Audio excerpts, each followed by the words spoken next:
Magandang araw sa atin mga Kalingap.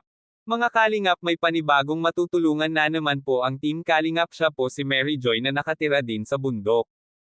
Pero bago po yan mga Kalingap, kung bago pa lamang kayo sa channel ko, baka naman po pwedeng pa-like and subscribe my channel para lagi po kayong updated sa aking videos.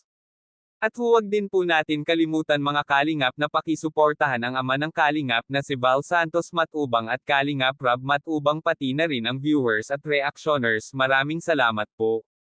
Mga Kalingap, nakakaawa po ang kwento ito ni Mary Joy dahil pasan-pasan niya ang lahat ng hirap ng kanilang pinagdadaanan.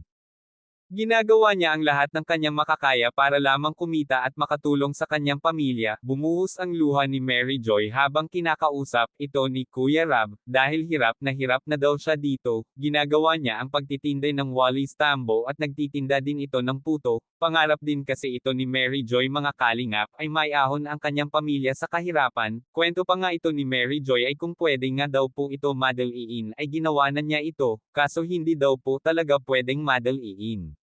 Naglalakad din ito si Mary Joy mga Kalingap ng ilang oras bago makarating sa eskwelahan dahil napakalayo talaga ng kanilang bahay, napakaliblib na ng bundok, wala kang makikitang mga kapitbahay nila dito.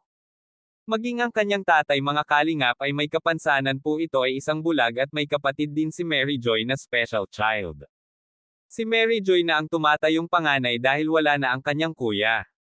Kahit ganun pa man na may kapansanan ang kanyang tatay ay nagtatanim ito ng mga gulay-gulay at nagsasaka din sa palayan para may pagkakitaan, kaya, nagpapasalamat ito si Mary Joy kay Kuya Rab dahil sa binigay niyang tulong na financial para sa kanila. Malaking tulong na daw ito para sa pang-araw-araw nilang pangangailangan at pang-allowance niya para sa eskwelahan. Kaya mga Kalingap, hanggang dito na lang muna mga Kalingap, maraming salamat po.